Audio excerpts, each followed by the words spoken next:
And you are listening, watching another edition of Blowout Splits. Why this pop-up? I don't know, Tyson Matting. What's going on, everybody? I am so excited that this is the end. This stream is like the end of the Jets 2025 season. Welcome to 2026. All the film reviews are done from the season. One coming out this week. I did like 15 plays because who cares? Have plenty of reviews coming for you guys in the off season from the players. I'll just throw this out really quickly just in case you guys are interested in any of them.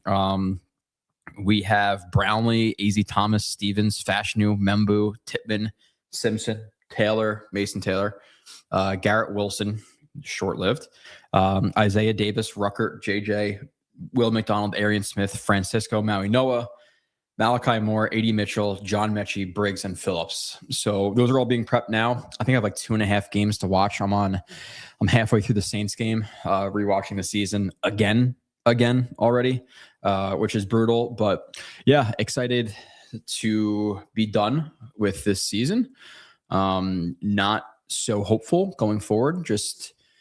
Just as Rob D says right here, the pain is over until next season. A little bit disheartening. Seems like Glenn's going to come back, and it seems like the fan base is kind of like 75-25. It feels like 75% of this fan base, maybe a little bit less, maybe a little bit more, wants Aaron Glenn gone.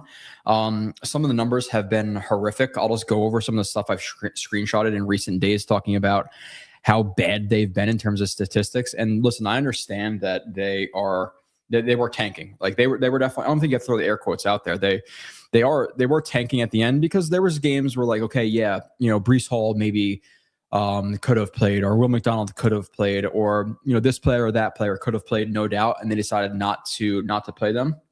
Undoubtedly, they were also getting absolutely blown out versus the Bills backups, right? Like it was what 28 to nothing, like relatively early on in the third quarter, right? Like, so you shouldn't. I get the people who say, oh, well, you can't tank and have it your way too, where you're losing close, and I get that, but getting blown out is a different story.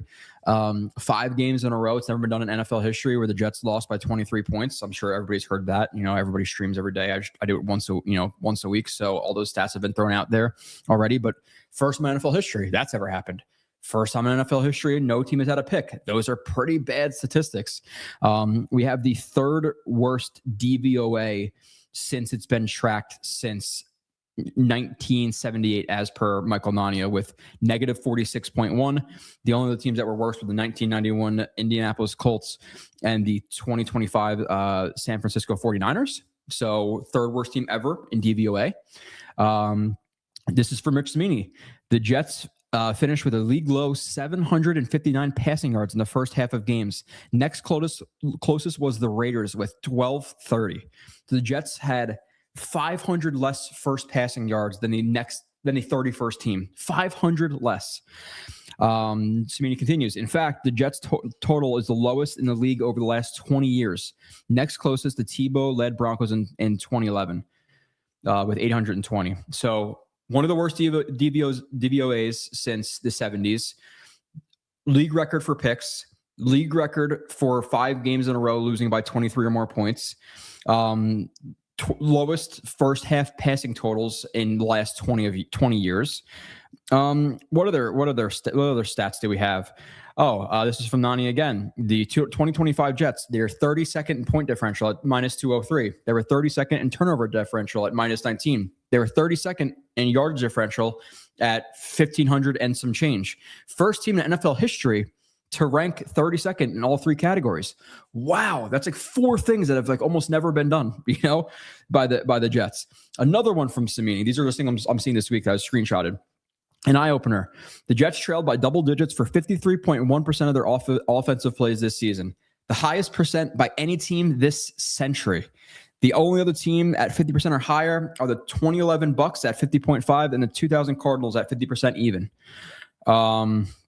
What else do we have? We have Aaron Glenn today with like basically just trust me, gave no specific examples of how exactly they are going to improve the team going forward. It's just trust me. And what else did he say?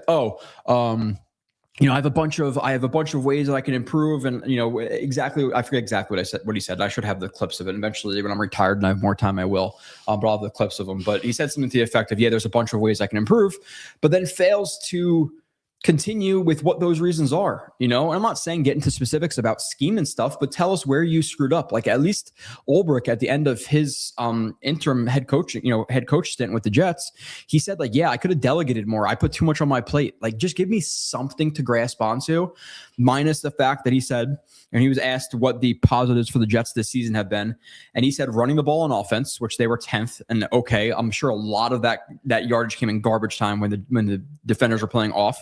Penalty improvement, which if you actually look into it, they went from 31st to 23rd. Whoop-de-frickin-do. And with that being said, there's really no and obviously you want to be low in penalties. I've said this already, but there's no correlation between team success and penalties. I think the Jaguars were the highest penalized team in the league this year, and they're one of the AFC's top seeds. So awesome. Special teams as a whole. And he said the field goal team, Glenn specifically highlighted how they haven't had any field goals blocked this season. There's been, I think a third of the league was a stat. It was like 11 or 12. Also, didn't have a field goal block. So sweet. If two of your reasons are special teams, we can keep Banjo. Okay, so let's cut those reasons out. So penalty improvement, going from 31st to 23rd, and then running the ball on offense were your reasons for that. That's the things to hang on to for Jets fans. Or a drive versus the Jaguars where you ran the ball aggressively and were aggressive when you're down, probably two or three scores at that point. So, like, sweet, that's what we're hanging on to. That's what we want to attach to a rookie quarterback going forward. I don't understand it. I get that people are like, oh, you can't have it both ways, a tank, but there's bad, there's tanking bad, and then there's historic levels of ineptitude. And I just read 4 or 5 stats where the Jets are either the first team to ever do it, the first team in the century to ever do it, one of the bottom teams in DVOA the last 50 years. So, like, how do you defend this guy? And like, I want to move past that, I do, but my problem is you're going to tie up $100 million of Glenn's guys, whatever those may be, and a quarterback to this guy, and then most likely, I think if we all had to bet, I think even the Glenn Truthers, if they had to bet, this guy is most likely fired after 2026. And then let's say it's Dante Moore, who's probably the favorite for the second overall pick right now. He's me learning another offense going into year 2 as a 21-year-old kid, 22-year-old kid, whatever he'll be at that point. I know he's 20 now, but I don't know when his birthday is. But like, come on, man. Like, can we stop defending this shit? And I get that they had a bunch of backups, but plenty of these games later on in the season, and one, they sucked with Quinnen Williams and Sauce. They got blown out versus the Cowboys. They got blown out versus the Bills. They got blown out for the most part. They didn't get blown out, but the Tampa game, they were down 2 scores early. The Miami game, they were down 2 scores the entire game until, they scored late and onside kicked it and they didn't score again. Great. So, like, they sucked with those guys. So don't give me the excuse of, 2 guys left. That means that the team is awful. Now, the last few weeks, yeah, sure, fine.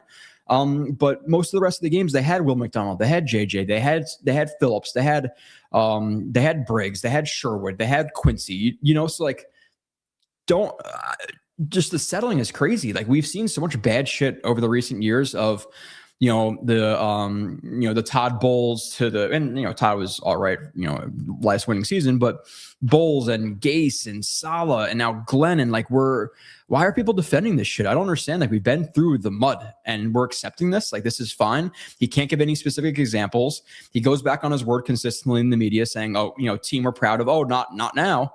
Big ships take a while to turn. Insulting Mike Tomlin. Insulting Saleh by saying, well, McDonald can do it. It's just coaching. Like, what else do you say about this guy? I really don't know. So yeah, like, great. I don't have to watch any more shitty Jets film, which thank God. Actually I do. I have to watch 2.5 more games. But nonetheless, thank God the season's over, but like, how positive can you be moving forward with this head coach? And I think Sabo's nailed it recently, or pretty consistently on JetX. It's like this league isn't about rah anymore. It's not about the Bill Parcells anymore, unless he was a great X's and O's guys. I don't know. I was young. But Rex Ryan was a rah guy. Glenn was a rah guy. Like, they're a dying breed. There's like 2 really good ones I can think of now. And it's like the whole John Harbaugh thing. Yeah, I would love it. I would say I'm not where other Jets fans are in terms of like bowing at this guy's feet. I think he's a very good coach. I don't think he's some Hall of Fame level coach. That's just my opinion. The Ravens have disappointed quite a bit in terms of like the postseason, et cetera. I think he's obviously, I would take him, but I'm not trading like first round picks for the guy or anything like that. That's just my opinion. Tomlin's one of those guys, but mostly it's like the nerdy X's and O's guys who are successful. Look at the whole Duval thing. Like I've said that many times, if it was about raw X's and O's buying into it, guys in the locker room like, who the fuck is this guy?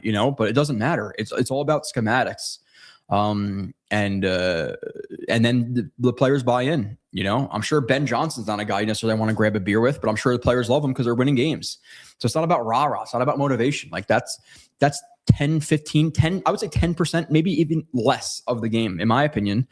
Because listen, if millions and millions of dollars can't get you motivated and light a fire under your ass, I don't think a 50-year-old dude giving you rah-rah speeches is. Like if your family, if your well-being for your future is not enough for the money to get you motivated, then Aaron Glenn walking in and or this, not Sal's actually good DC, but the Aaron Glenn's walking in and trying to motivate me.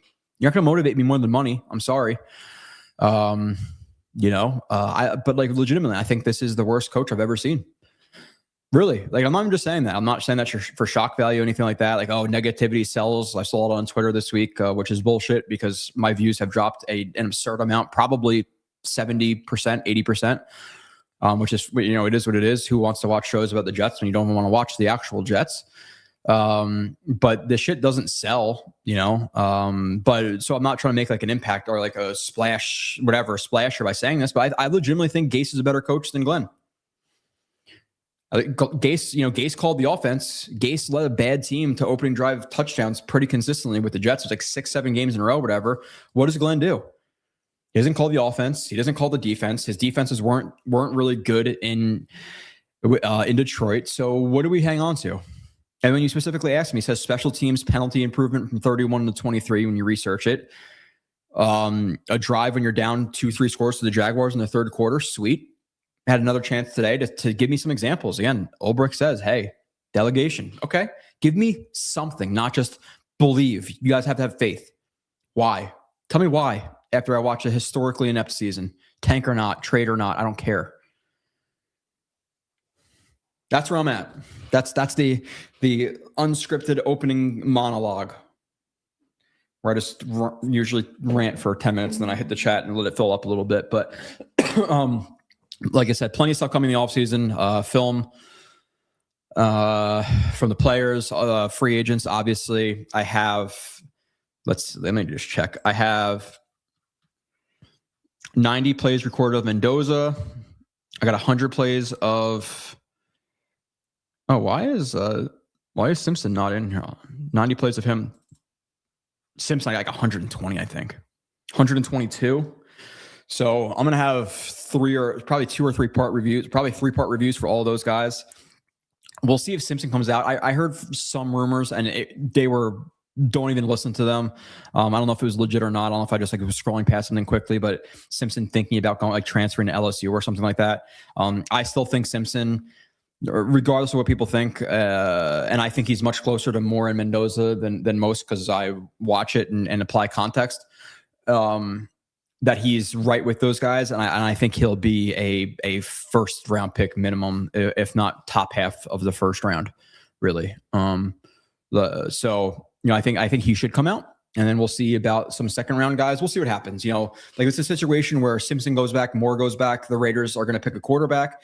Then I'll start looking into the second round guys. I'll start looking into people are talking about Beck a little bit. People talking about Chambliss from Ole Miss a little bit. So we'll see what happens, but I'm not going to start reviewing second round guys if the first round guys are there. And to me, and you guys might think I'm crazy, and I'll look into the elbow injury and stuff for Simpson. Let's say Moore went back, or let's say Moore went back and Simpson's at 2. I'll take him. Think I'm crazy? Again, go watch the film reviews. Go watch every week that I'm on Asman breaking them down. I think I did like probably 2 or 3 Simpson reviews, and then I'm going to have 120 plays here, and then we can debate actual plays and not just narratives and stats and wins. Because again, you know, you have a situation, and I'm not trying to like glaze him. Like I think they're all very close, but and Sabo agreed with me. He just started watching the guys, the quarterbacks, and we did not talk about it before, but we both have been saying, I've been consistently saying it on this show and on Asman's show that the 3 quarterbacks are all very, very tightly together. And everybody's like, oh my God, Simpson sucks, the stats, whatever. But then I show plays of Mendoza underthrowing a fade ball by 15 yards. The receiver grabs it, breaks 5 touchdowns, and runs in for a touchdown. Or Dante Moore, you know, throwing up heaving up a ball and his receiver making a great catch. And then you have Ty Simpson who gets to his 3rd or 4th read on a post and the receiver stops running the route where it would have been a dot. But nobody's going to apply that context. You know, it's all about stats, wins, etc. What's the narrative on Twitter? I don't want to go against the grain.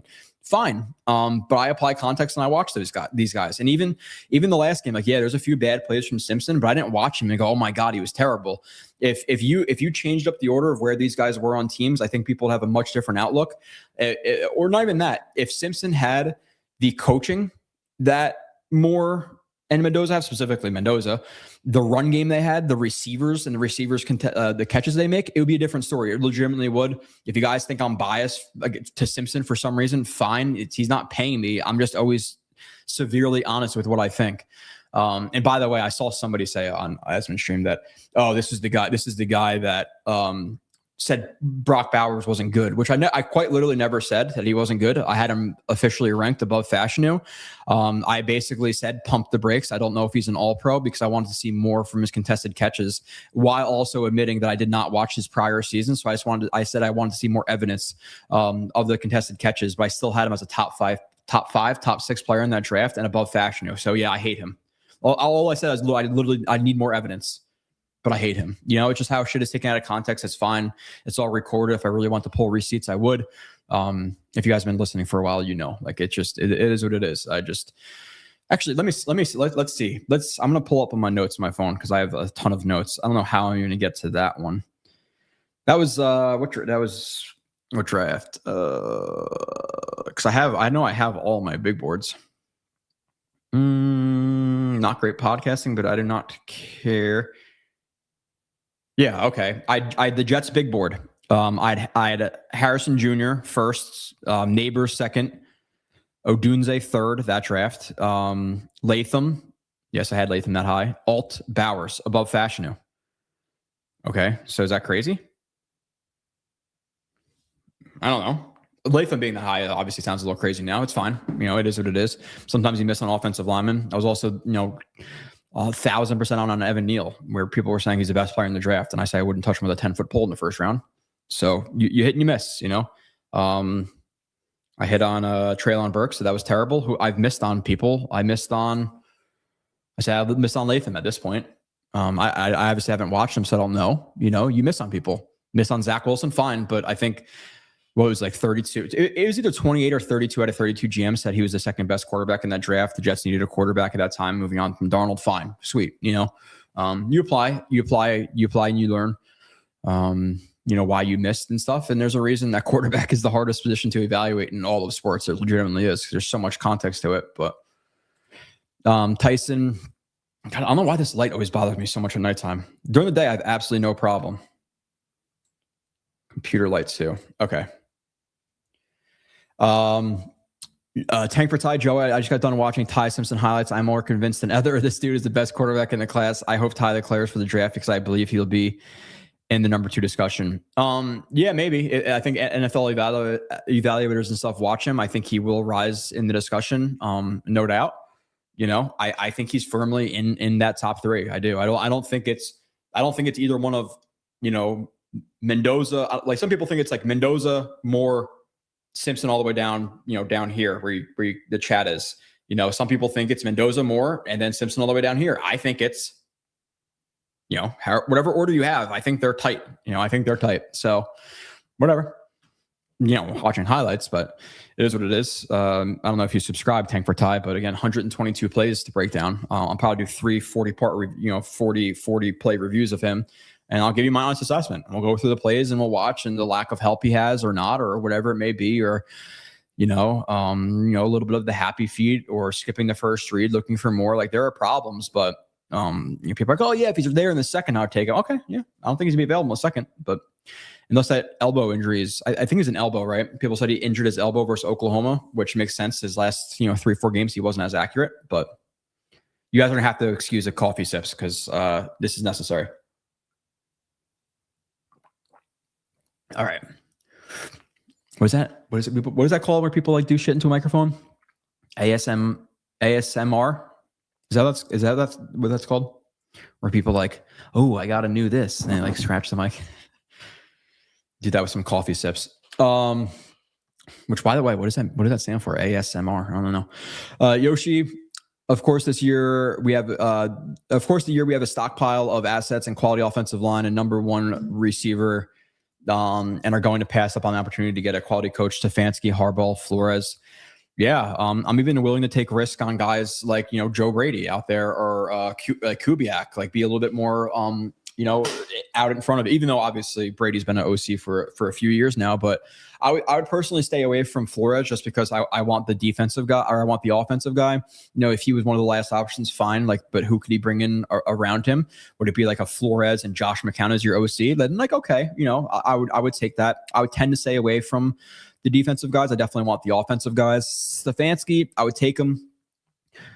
Listen, I don't think any of the candidates are shockingly great. And it seems like, by the way, and I said it on the Jake show again, which, I mentioned a few times, but I just spoke on there a few hours ago, but it's like, I said it on that show too. The report came out a few hours later. I'm like, of course, Harbaugh's gonna get fired. And then watch, he'll be with the Giants because we have the Giants next to us who, I hate the Giants, me personally, just because literally my entire family, minus my mom, she's not really a football fan, and my wife and my son are Giants fans. Like all my uncles, everybody's a Giants fan. So screw them. But of course, look at Harbaugh. Then you have the Pats in our division. With May, with Vrabel.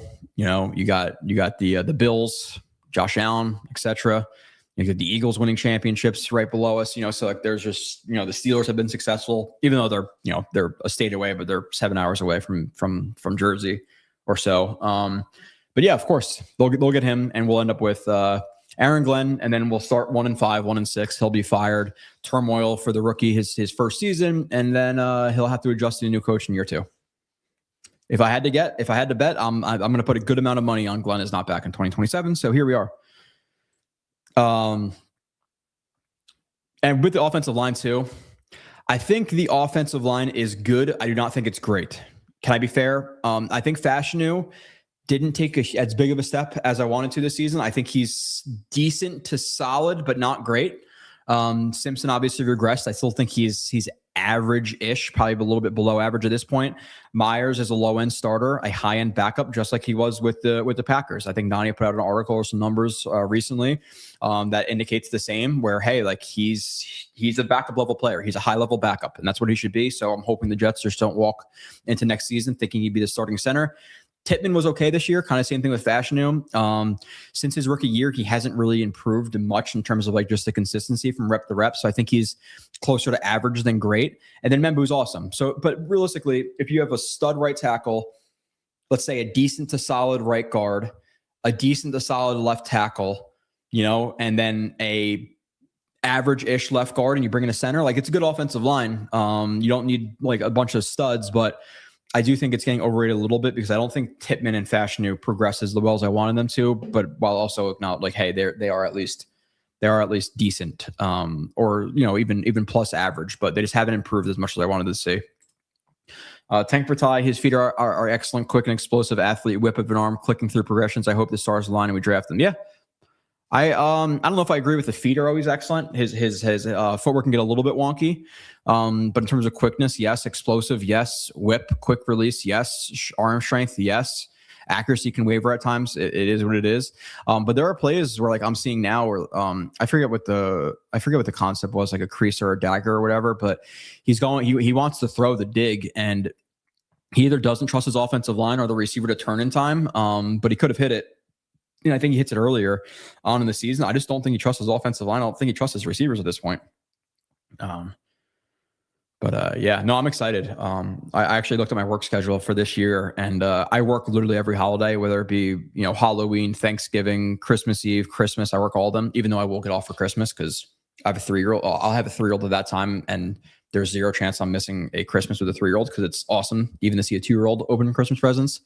So I'll be out that day, but nonetheless, I am off for the Thursday night, Friday night, Saturday night of the draft, which could not have worked out better because I need to be off on those days. The Jets draft 2 and 16 this year, so like you guys know, at least the long-term people, usually I hang out with my buddies on draft day. They usually leave right after the Jets pick second, or somewhere around like the mid first.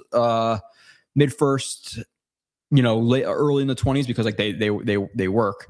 So about pick 20, I will be on, and we will have some beverages or some, adult, I want to say adult products, but some beverages and edible, whatever we're doing that night. I'm going to come on and just talk stupid shit with you guys, because it's a tradition. It's always a fun time. Give me Mutiny. Dude, like realistically, more might go 1.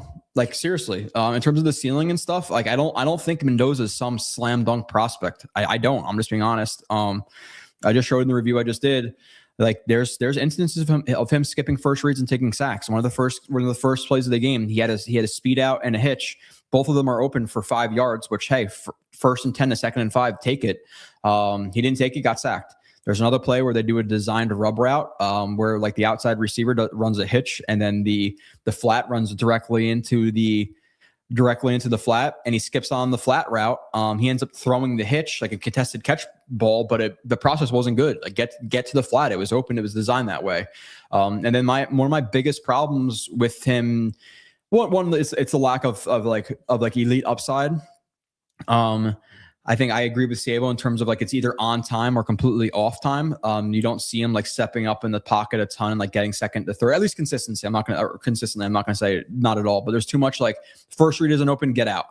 And then one of my biggest problems is the reaction to pressure, or the lack of reaction to pressure that he has, where you see him quite a bit or react very late to pressure. So like, let's say, you're in a 5-step drop and there's some pressure from the edge. A lot of quarterbacks who have the awareness of, okay, that pressure coming from the edge, they'll step up and prepare for said pressure, where Mendoza reacts very late, and like he may avoid it at Indiana, but in the NFL level he may not avoid it because he reacts so late.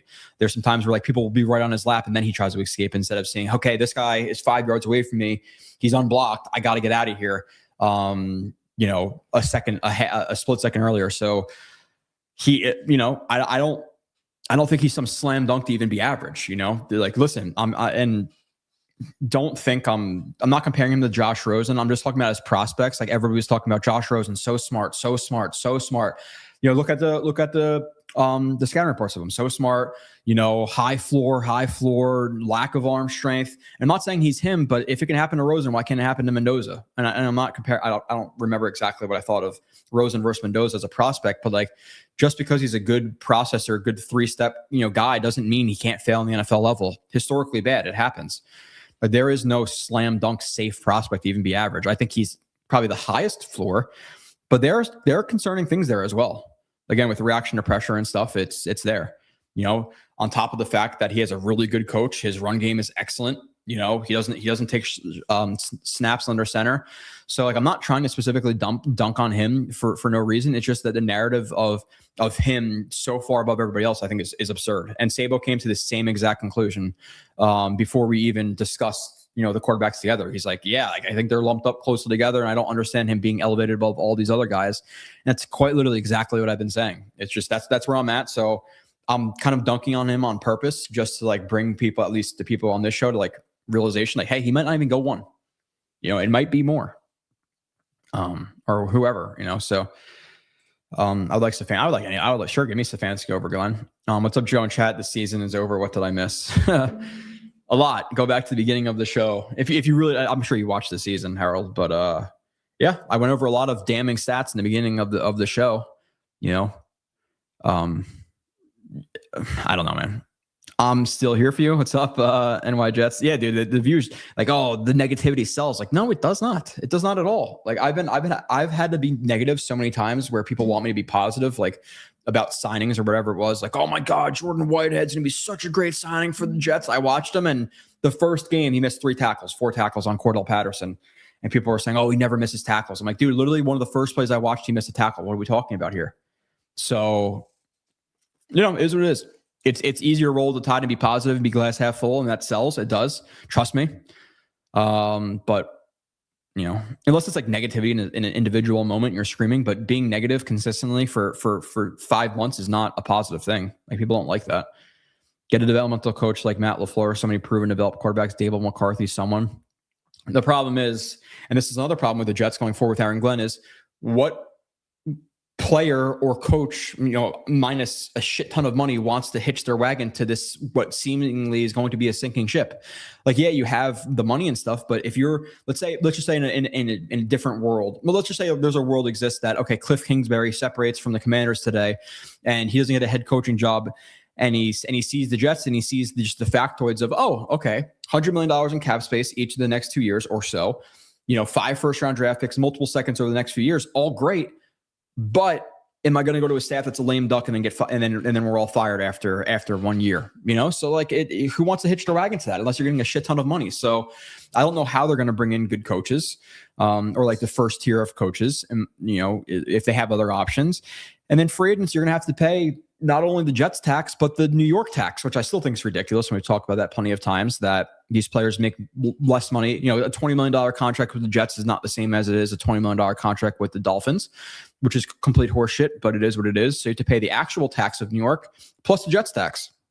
So is a Dable going to come here? Is a McCarthy going to come here? I don't think McCarthy's going to come for anything less than a head coaching job. I think Dable, OC, okay, maybe. I think realistically, what's going to happen is Raheem Morris is going to be your DC because they have a connection. Aaron Glenn and Raheem Morris have a connection. So okay, and you're talking about a coach who was just 7-10 or 8-9, whatever the hell he was at the Falcons. They're like a game or two away from the playoffs. He gets fired. We're historically inept, and Glenn doesn't get fired. But I could see if I had to guess, probably Morris is going to be the DC just because of familiarity. We'll see about the other candidates. And there's like Harris and Leonard and et cetera, et cetera, et cetera. But I could just see it being, the easy plug-in of Morris. So who would you hire outside of Harbaugh? Because we probably would not get him. Yeah, probably not, right? Because why would he come here? Again, like I said. But like, with that being said, I recognize that the Jets are in a bad spot because of where they are as a franchise and hitching your wagon to this coaching staff. But on the opposite side of it, being the positive, is they have a solid offensive line. They have a number one receiver. They have a starting level tight end in Mason Taylor. They have some good depth at running back. Now, we will see what happens with Breece. It seems like, based on the interviews today, that they do want to keep Breece back. We'll see. To me personally, Breece is closer to average than he is to being a top 3 running back in the league. I still think he's very solid. But my problem is I don't think he wants to be here. So you're going to have to overpay him or tag him for, which is probably more than he's actually worth. So you're going to have to overpay him. Because if not, you look like an idiot because you could have got what reportedly a 4th round draft pick at the trade deadline for him from the Chiefs. So if you don't sign him, then you have egg on your face because you didn't get the 4th round draft pick, and you're not going to get a compensation pick for him. So, I'm assuming they're going to try to bring him back. We'll see what happens. Me personally, you guys know what I feel about Breece. And again, I think I am a little bit of like I'm 32, so I'm not young, but I guess younger. I feel like I'm an old man in a younger dude's body. Cause like, I don't love the social media shit from Breece Hall. And like, the game where he got 4 carries, tweeting out 4 footballs, or today quote tweeting the mile per hour thing and being like, oh, I thought I was slow, or like, he's just a little bit immature to me. And I think he thinks he's a lot better than he actually is, or what he's proven, realistically. So I don't love Breece Hall as like, I don't love his mentality. It's just, he's not my cup of tea. It is what it is. Like, some players you do not fall in love with. Like, I'm not a Breece Hall jersey guy. Right. I don't think I ever got his jersey. I don't know if I did, actually. But nonetheless, not my cup of tea in terms of the personality, but I think you'd be kind of stupid to not re-sign him because of the trade deadline. And then, like, listen, if he gets, I don't know what the franchise tag is off the top of my head. Let's just say it's I think it's like $13 million. Is he probably really worth 9 or 10 in my opinion? Yeah. If you have to overpay him by $3 million to make your quarterback, whoever it's going to be, super comfy, then fine. Like I'm not going to lose my shit about it realistically. But we'll see. So it's not the worst situation in the world to walk into in terms of like a quarterback or with the talent surrounding you, but it's just a coaching staff is a shit show, So I don't know. Harold definitely needs someone to develop a quarterback. We also get some seam up on the defense was historically inept. So yeah, definitely need everything new on defense. Everybody regressed. The linebackers regressed. Aaron Curry, guy never coached before. I forget the D-line coach. He's been involved in D-lines before. Safeties regressed. Corners, I can't really speak to corners because, none of them are really here, et cetera. But, so yeah, sure, corners coach, but everybody else has to go. So yeah, get a DC. And then obviously the quarterback, we've all talked about Charles London. He has literally no resume. He was a running back, coached running backs in recent years, transitioned to a quarterbacks coach, and has coached up a bunch of shit quarterbacks. So great. Let's give him Dante Moore, Ty Simpson, whoever, let's go, Joe. I'll take him at 2 easily. AA 6, whatever. Dante Moore should avoid the Jets at all costs. Okay. Should he avoid the Raiders? Like, sure, like that's great, but the Raiders are historically inept too. Like, yeah, when you're drafted that high, you're going to go to a team that has sucked. I get it, but he's gonna go to the Raiders, sweet. Or the Browns, okay, awesome. Like those are the pinnacles of success as well. I think it's a little bit overblown, like that he should avoid the Jets to be completely transparent. I don't think he's gonna make his decision based on the Jets. He's either gonna come out or he's not. Obvious comments. Tell me about it. I'm a Browns fan. I'm just glad the season is finally over. Yeah, dude. Yeah. Hey, listen, there are very few fan bases that can feel my pain. Browns fans are one of them. Lions fans of the past, and even this year. Like, listen, they had a year or two of success. Now they missed the playoffs without Ben Johnson. Are they going to be that powerhouse going forward? Probably not. So they could feel the pain. Jaguars, similar type of pain. Not as long, but yeah, Jets, Browns, man, we are in the mud. We have been in the mud the last 20 years. The Browns who were 0-16 or whatever with Hugh Jackson, bring them back for 1 year or the next year and they only have one win. Just awful. But I wonder what you think of Shedeur Sanders. Obvious comments. Do you want him next year if you're still listening? I know I'm always behind in the comments, but are you going to hitch your wagon to Shedeur Sanders or you draft a quarterback? Harold, I didn't even see this, but should Moore also avoid the Browns and the Cardinals stop? Yeah, it like as a quarterback, you're concerned about the coaching staff, no doubt. But walking into a situation where you have a you have a top 10-ish offensive line in the league, you have Garrett Wilson, you have Mason Taylor, you have what should be Breece Hall on this roster. It's not a situation like, oh my God, you're not walking into a situation like Sam Darnold where you have the 32nd ranked offensive line, Brashad Perriman, whoever else. David Nelson, Kellen Davis as your tight end. So like, it's not like that. So the coaching staff, yes, but in terms of the talent around him, they have talent. They are not barren with their talent. I've seen this a few times. I noticed you have AG's old number on your picture there. It has literally nothing to do with AG because I didn't even really watch him play. It has to do more so with my grandpa and my dad's like numbers throughout their lives with like firefighting, whatever else it may be. Grandpa passed on the 31st, and 31st has always been kind of my number, or the 31's been my number. So it's literally nothing to do with AJ. It's not why that is there. Even though I did win a signed Ken O'Brien jersey, and that's either going to go. Damn, it's hard to hold my arm like that. Either there or there. So I also have like a Jet sign that my mom bought like a wooden painted Jet sign from like a yard sale and gave it to me. So I got to put that up somewhere or she'll be offended. So like maybe that about there. Ken O'Brien jersey there. I got a Mangold coming too, which might go like there. I'm going to deck up the wall a little bit, even though I think I probably have enough already. But Tank for Ty, if you isolate the quarterbacks as pure NFL quarterback prospect, Simpson is by far the best quarterback. I'm not going to say by far. I'm not going to say by far, but he's been my number one for quite a while now. So, Joe, you're a good guy, but you trash Bowers. I don't understand how I trash Bowers. Clip it.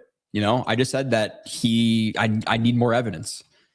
I need more evidence. He was my fifth player. What did I say? Fifth or sixth player in that draft. So yeah, I trashed him. He's my fifth or sixth player in the draft. What I said is I need more evidence to see that he can be a contested catch guy. And I quite literally admitted in all of those incidences that I only watched one season, and the season prior to it, he could have had more contested catch opportunities that he capitalized on. That's almost verbatim what I said. So I did not trash anybody. I said I needed more evidence to buy into the hype that he's going to be an all-pro Hall of Fame player. And he's been great, fine. But I didn't say like he's undraftable. Like when people talk about me with Bowers on Twitter or whatever it may be, people act like I talk about Bowers like I talked about Treylon Burks or Evan Neal, which could not be farther from the truth. What did I just say? He was my sixth player in that draft. He was my sixth player in that draft. Oh my God. I trashed him. I did not. I just brought up fair questions. That 1 year I watched, to go back and watch his last year at Georgia, he was like 3 for 12 or 13 in contested catch situations. And that was my major question about him. So, okay.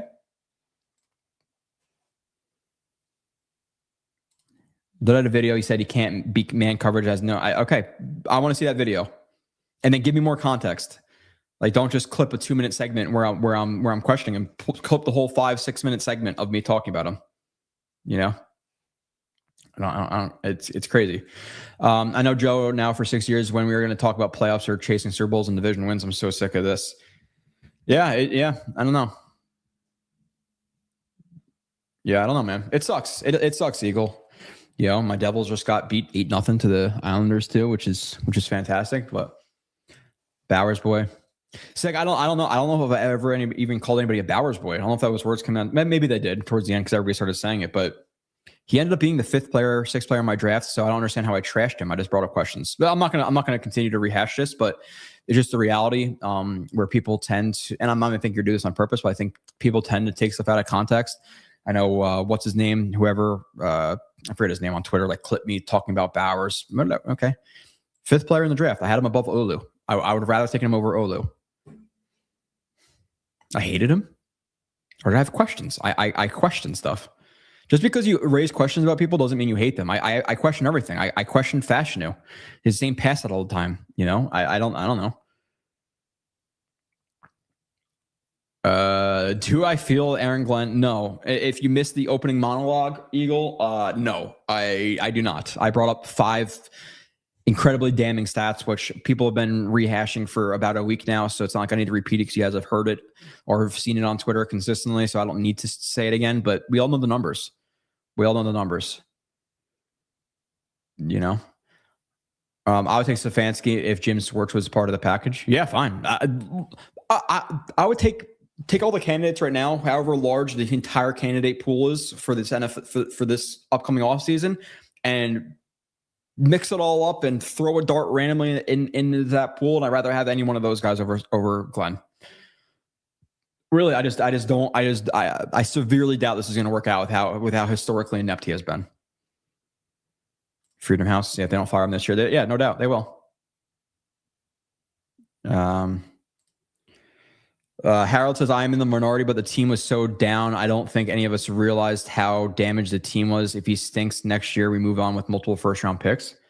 Yeah, but then the problem is, like, what happens? Let's just say it's Dante Moore for an example. Like, is that good for your rookie quarterback?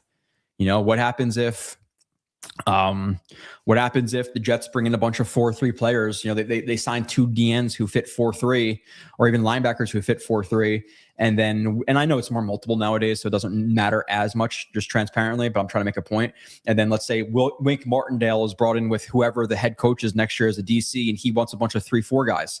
And then you're going to change the system on the defensive guys, and you change the system on a 21-year-old, 22-year-old quarterback. It just, I don't understand not pulling the Band-Aid off now because it's seemingly inevitable. You know, he was worse than Mayo. The Pats did it, and I know they had Vrabel, but I'm just not just keeping him to keep him. I just think it's a thing where Woody Johnson likes him personally. He bought into the rah shit that works in high school and not in NFL. And he doesn't want egg on his face because he got criticized a lot for firing Saleh. I just got a Twitter mention from Neville Hewitt. That ain't me. And he says, cuz, because I think I put up a play Yeah, no, I put up a play of 46 getting beaten or something like that. And then Nani tweeted, that's Neville Hewitt. And then Neville Hewitt said, that's not me, which is hilarious because they went over his head. Is that the actual Neville Hewitt? Let's see. Probably. That's great. Yeah, that's actually Neville Hewitt. Who actually like Neville Hewitt as like a backup linebacker. That's hilarious. All right. Oregon, Dante should go back to school and I don't agree with that. In terms of like for his development, if you really want to say that, I could buy into that argument. But in terms of like for your life, you're guaranteed $50-60 million. Do you want to go back to school? Because like I get all the NIL stuff, but I think with most financial stuff, at least like me in my life and my wife, we plan for worst case scenario. That's what we do. Saving money for maternity leave, whatever. Like we are very not like super strict with our money, but we're smart with our money. Let's even blow it out of the water and say you get let's say $10 million in NIL this year, which is, I think that, I don't know the exact numbers, but that would be absurdly high. $10 million, you go back to school, you struggle for a few weeks because of whatever reason, you tear your Achilles.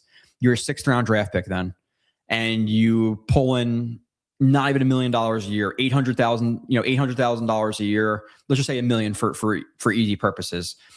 So then you make $14 million over the next 4 or 5 years, whereas he declares for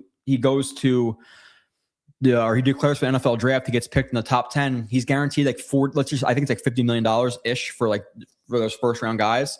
In the top, in the top half of the draft. So you're guaranteeing yourself $50 million versus risking making only potentially like $14 million that's a high guesstimate for what he could be making. It could be $6 million NIL. You get drafted and it's $500,000 a year and you pull in $8 million or over 4 years. Whereas you go in right now, you're guaranteeing yourself $50 million generational wealth for you and your family. I do not understand going back financially. Like if you can turn injuries off in college football and you can guarantee that you play just as well, if not better, fine. It is such a huge risk.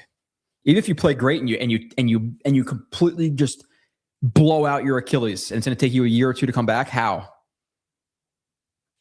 It's financially, it's stupid. For me, but that's where I stand. I think that's where anybody financially would recommend for him. And that's obviously the most important thing. The love of football, fine. But money is, it's not everything, but kind of is everything. It is. Shit is expensive. I agree, Joe. Our O-line is overrated, but not bad, just average. Yeah. I think some players individually are overrated. I still think they're near the top 10 in the league just because they're relatively consistent as a group. But I don't think they're top 5. So I'm not going to say average. If I had to bet, if I watched all the offensive lines, maybe they're 12th, 13th, 14th. I just think people talk about them like they're 7, 8, 9, something like that. I need a lot more from the interior, specifically left guard, center.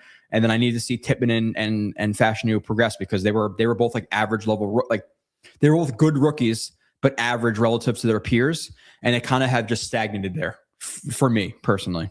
Again, stats, whatever, it is what it is. Fashion was getting beat early. He improved late, but I want him to improve just his pass sets.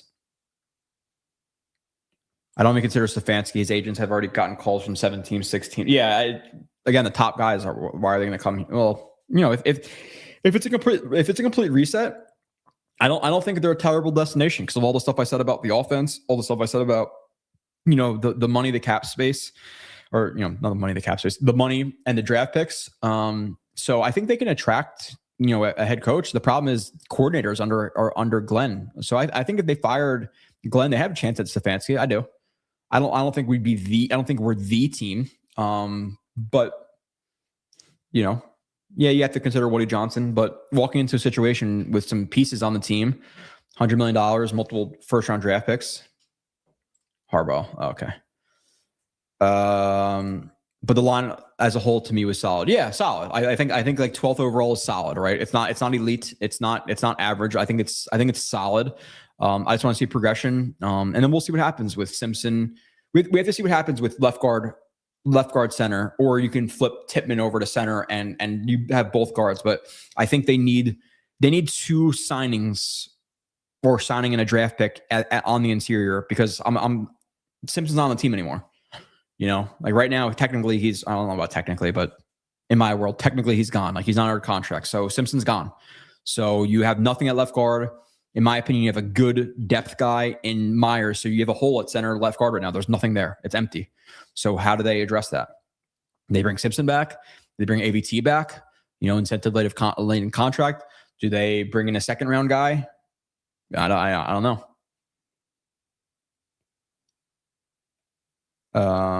Any thoughts on the draft schedule for the lottery? I hate the NBA lottery. So for me, absolutely not. It just sucks. Like I get like wanting to dissuade, is that a word?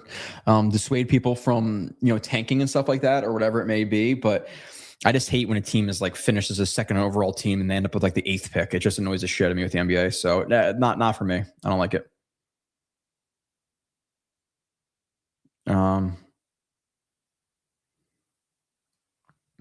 Okay.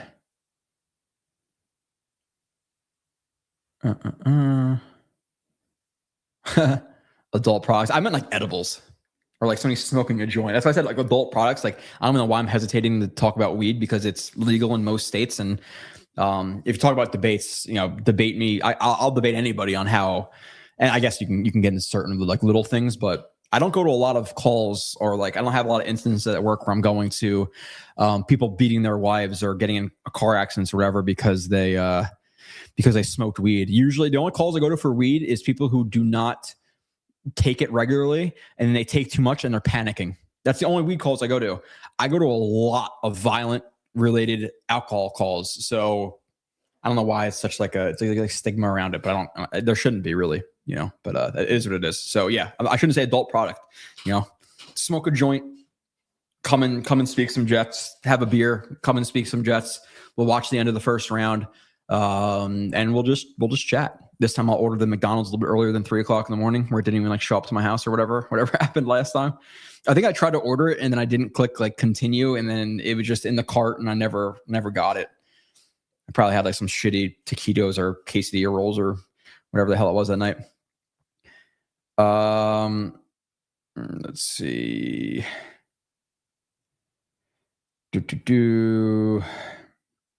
Okay, question. Hey, Joe, out of the top from Light Grenade, appreciate it. Out of the top 3 and their flaws, who are the most fixable? And that's something we can realistically project. And who has an issue that you think can't be fixed? It's inherent. Oh my God, Light Grenade. I would like to like sit and really ponder that question for a while. That's actually a really good question. Man. Who's are more fixable? Probably Mendoza.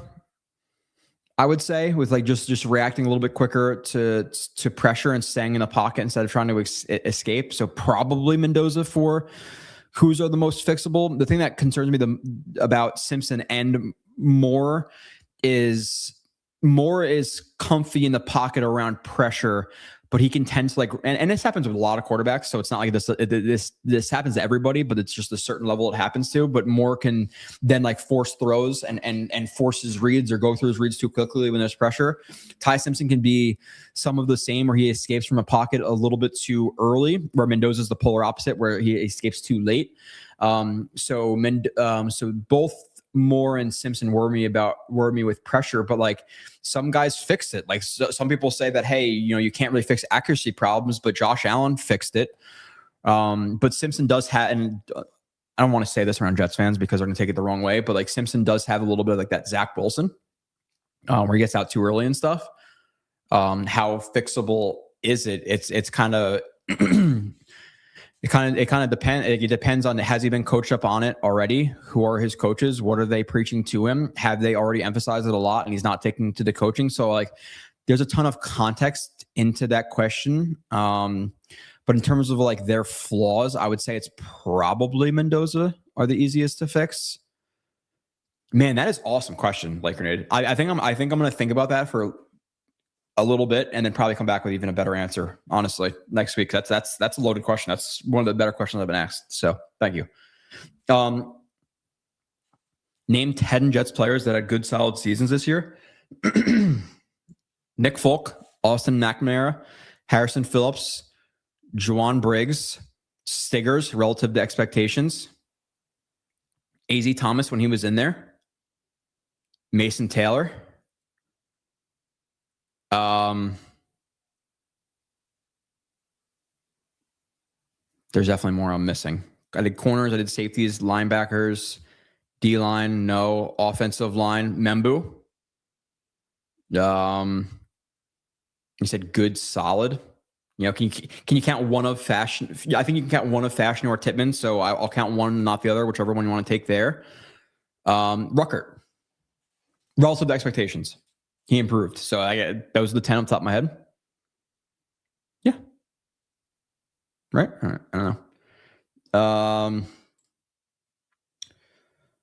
Let's see. 3 guys getting drafted in his line. Okay. The fact everyone fawning over Mendoza and scared to take a flyer on Moore is crazy. Folks, we need to take a swing. I don't know, man. I think he's elevated because of the win. I think people just look at the wins and stuff. Like, it is what it is. I don't know. The film reviews say a lot. So did the players get taxed by New Jersey or New York? New York. They don't technically play there unless they play Buffalo. Just curious about that. It's where the headquarters is. So it's not about where you play. It's where the headquarters is. And to my knowledge, and I could be wrong, and somebody correct me if I'm wrong, which again, I'm perfectly willing to say I could be wrong on this. I don't think I am, but you're taxed on the state or on the team you play. It's by their headquarters, right? So let's just say you make $17 million a year for sake of the argument. If you play 8 games in New Jersey, you make that $1 million and it's taxed in New Jersey for those 8 games. The other 8 games, wherever you play, you're taxed by that state. Like that individual game check is taxed in the state, or like the team headquarters you play. So like the Jets play in New Jersey, but they're taxed by New York because the headquarters is in New York. So like if you play for the Jets, those 8 home games, I'd rather play in Miami, and those 8 home games, it's tax free or whatever it is. And again, I'm not like a financial mogul or anything like that, so I could be wrong in the exact details of that. But you get a $20 million contract here versus Miami, you're making a good chunk more with Miami, which I don't know how the NFL hasn't figured out a way to make it fair, where everybody pays the same tax, or they bunch up all the state taxes into one pool and everybody pays. I don't know, but the fact that Miami money or Texas money goes a lot farther than New York money in terms of the contract is crazy, because all things being equal, why the hell would you play for the Jets for, a few $1 million less than you play for Miami or get in Miami? I just don't understand. It's just, I don't know. Transition tag for Brees. And I know that I looked up the transition tag the other day, like the exact, it's like we have like the right to match, right? 1-year contract designation for a key player, allowing them to negotiate with other teams while giving their original team the right to match any offer sheet. It's cheaper than the franchise tag, but offers no draft pick compensation if the team declines to match. Yeah, I would do that. And then if he agrees to the transition tag, does he have to agree to the transition tag, or we can just tag him? The player can sign the offer sheet with another team, but the original team has 5 days to match it. What's the number for transition tag? So this was in 2023. The stats coming up, it was $10 million. So it's probably, let's just say 11 and a half now. I would do that. And then if a team wants to come in and pay $12 million, 13, 14, 15, then yeah, fine. But does he have to sign the transition tag? I think he does, right? Like just if they sign a franchise tag, what if he declines a transition tag? Oh no, my bad. The transition tag for running backs in 2023 was 8.5. So let's just say it's 10 now. Yeah, I'll be willing to do that. Transition tag. I'm going to just exit out of the entire browser, which I would have taken off the stream. That, and we have a lot of holes in this roster. And trust me, I'm 27. Joe Brees' personality. Yeah, he's like a receiver in a running back's body. And I called it right after that fumble against the Cowboys. I'm like, I was sitting next to the people next to me. I said it. And I put it out on Twitter. Like he's going to tweet out, Palms 23-7 or some shit. It's exactly what he did. Not exactly Palms, but he put out some religious quote, which is very, very receiver-like after a bad game. But yeah, I just don't jive with the personality. I just don't love him. Now, if he's a great player, great. I'll root for him. Like I don't have like a beef with him necessarily. I'm just saying in terms of like guys I love to root for. He's not a guy who I'm personally infatuated with. Like I love Membu's mindset. Like Membu, the Jets getting blown out versus the Pats getting into a fight. I love that shit. The woe is me type stuff from Reese at times rubs me the wrong way. It's just me being honest. I don't mind trading back if we think we can get Simpson later in the draft. Obviously, a risk right there, Harold, as you know. But trading back for picks seem unproductive otherwise.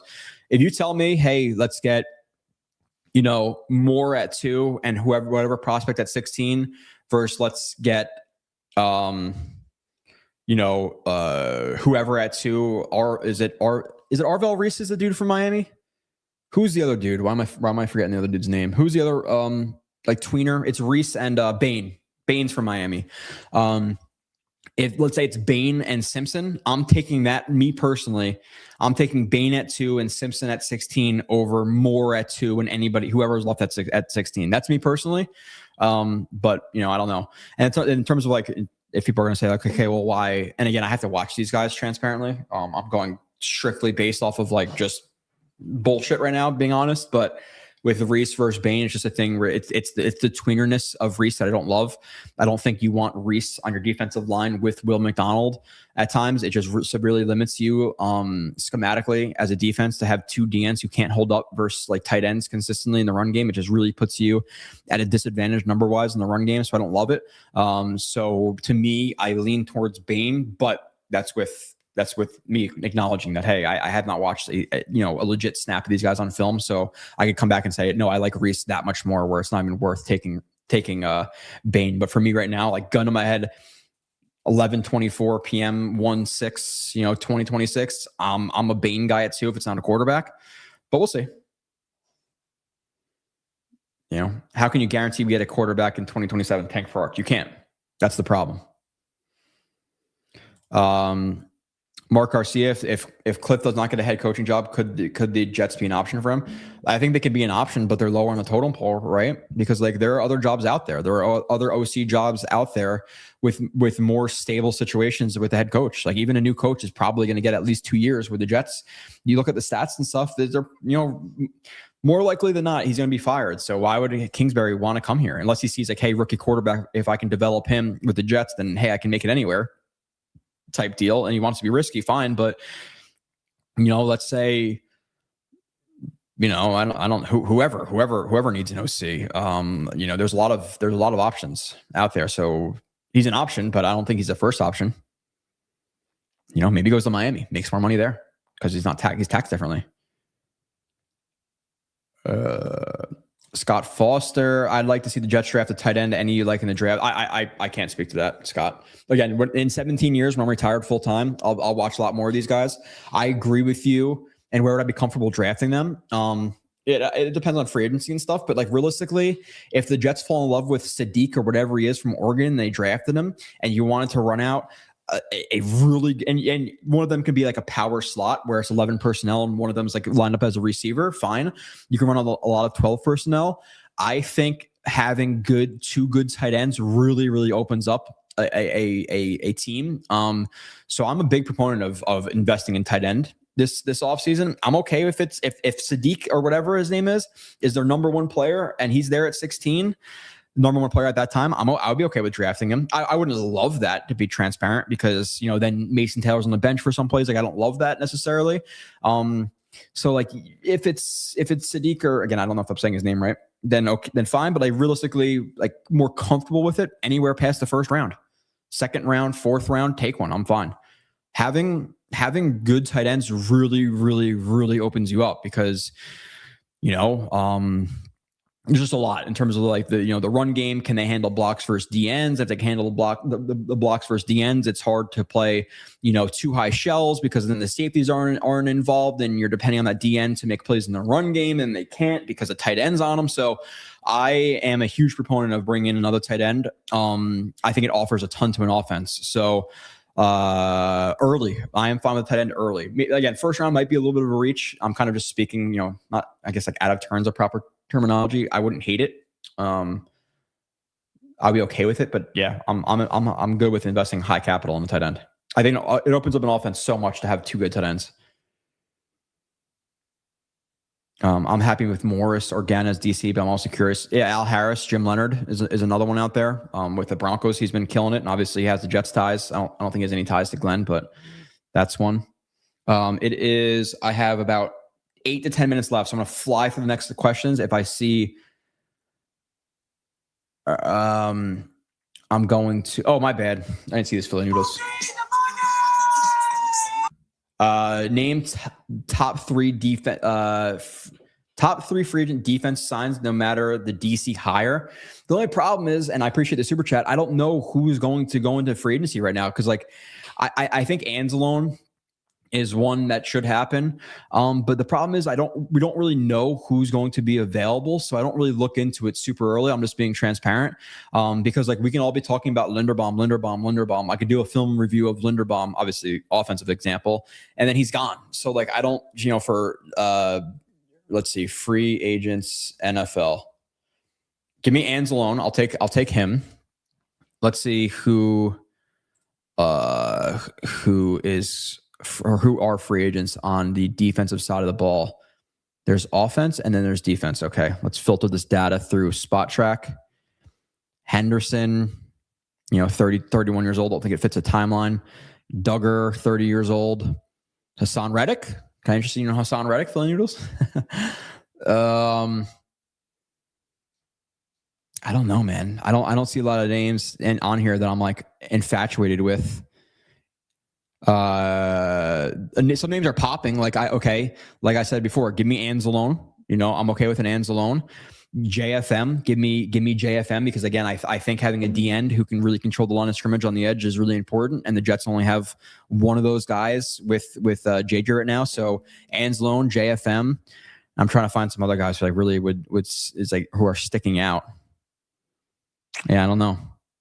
Cameron Curl, like as a safety, like take a shot on a safety like that. Reed Blankenship at safety. I don't know how good he played this year. I really don't know. I haven't really looked into it a ton. So I almost feel I apologize for that. Always great work from this channel. Sometimes we got to show extra love. I appreciate that, Philly Noodles. I do.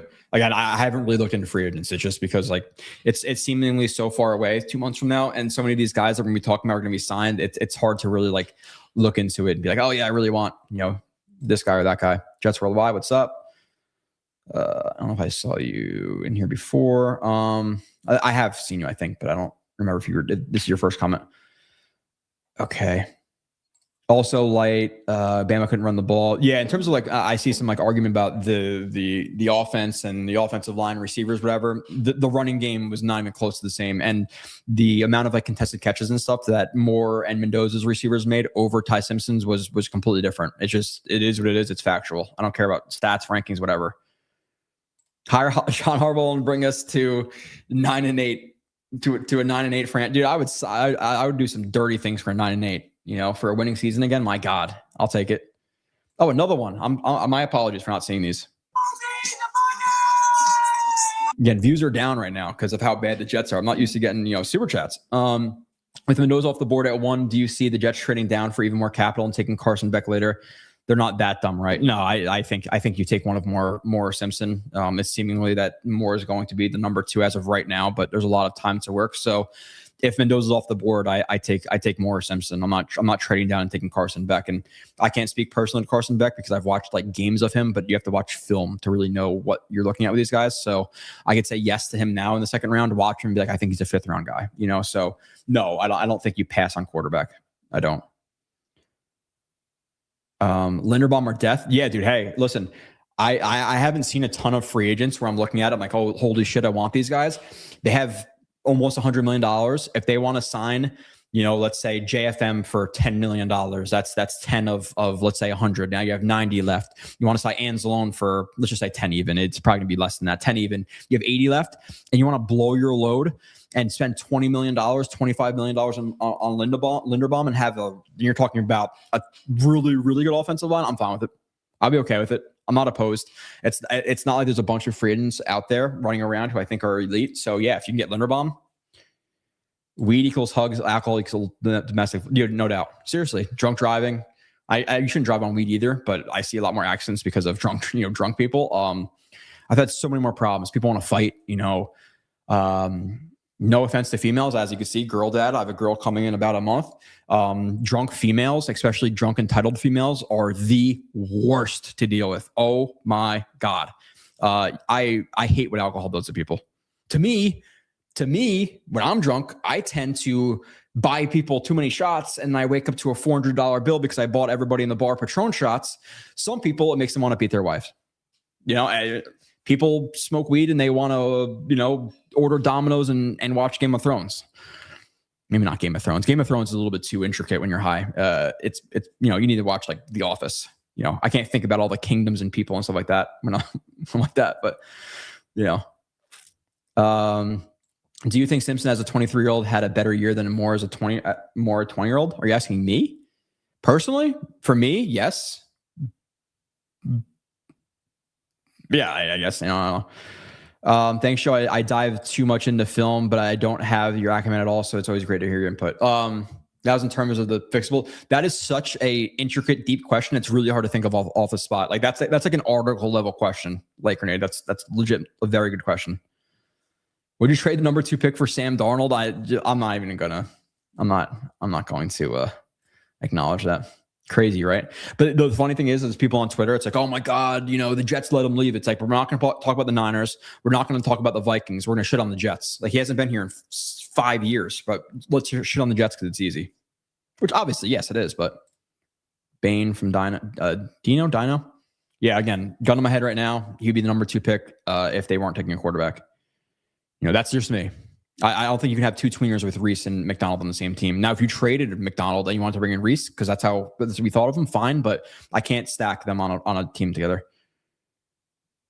It's funny too, Devon, that of course the Jets are historically bad, and they have the 2 pick, not the 3 pick, or the 2 pick, and not the 1 pick, right? I've heard analysis. I've seen Reese ranked higher than Bane, and again, the thing with Bane too is this. I'm going to be late to work, but whatever. With Bane, short arms. I heard the same shit about Aiden Hutchinson, and Aiden Hutchinson is a really good player. Like, to a certain extent, you just got to watch him play football. I get the measurements and the underwear limits and all that shit, but if they're good, they're good. And like Hawk is saying here, like if he's a 10+ sack guy and a really, really good edge defender, he's worth a 2 pick. Yeah, I'm with you, Hawk. I haven't seen you in a little bit. What's up, dude? Change your profile picture too. Right? There you go. Need a middle linebacker, no doubt. Hawks is Suggs. You're asking him, not me, which is fine. Suggs was more of an outside linebacker, where Bane's more of a straight D end.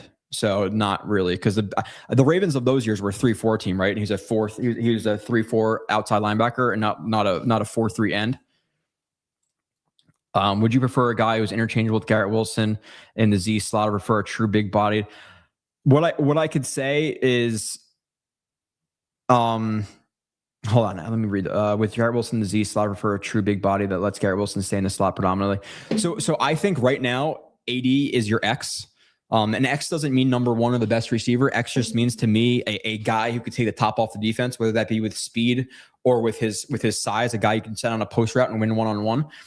To me, that right now is AD Mitchell.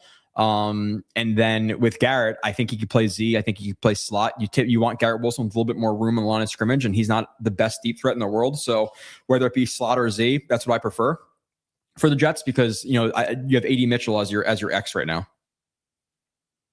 Brutal showing. Dude, the Devils, they are so frustrating. They beat great teams. They get blown out versus average teams. They're so freaking soft. They always suck in the playoffs. I really like Mendoza. I hope more performs. Yeah, I want, realistically, I don't know. Would you be interested in Likely? Isaiah Likely? From what I've heard of Likely, he's much more so just like a receiving guy. So I really want a true blocker and receiver. I don't love, yeah, sure, receiving tight ends are nice, but I want a guy who's more well-rounded. With, again, a very shallow opinion of him. I haven't really watched him, but I think he's just a receiving guy. Nick Cross, Cam Curl. Yeah, I'm cool with Cam Curl, JFM, and Anzalone as your 3 defensive signings. Linderbaum, boom, free agency done. Choose one to bring back. Obviously, there's a lot of context to this. Price, etc. Like there's so much more context. Obviously, we know this, David, but probably Simpson because he's been healthy, right? But if he gets ABT $5 million in incentive-laden deal, fine. You have to bring in a backup though. Pause. All the pathetic clowns. Blah blah blah blah blah blah blah. Like, sure, but he won one more game than Kenny Pickett and Mason Rudolph. So take your victory lap. Like, all right. I don't know. Best in the bit. I appreciate you, Tank for Ty. Last super chat, and I gotta go because I'm definitely gonna be late. A minute or two, they'll be fine. Defend alcoholics. I would never punch a lady. You're okay. Well, hey, you're an alcoholic. You wouldn't punch a lady, but obviously a much larger percentage of alcoholics versus potheads are going to punch a lady. So that's the point. But I appreciate the super chat to end it. Our wide receiver suck. We need to draft one. We need to draft at least one. I agree with you. Bring in a free agent and draft one. I appreciate you guys. I have a shit ton of reviews and stuff coming in the off season. I'll be back either weekly or bi-weekly throughout the rest of the season, doing just streams like this where I bullshit with you guys and hit most of the chats. Nonetheless, again, I appreciate you guys.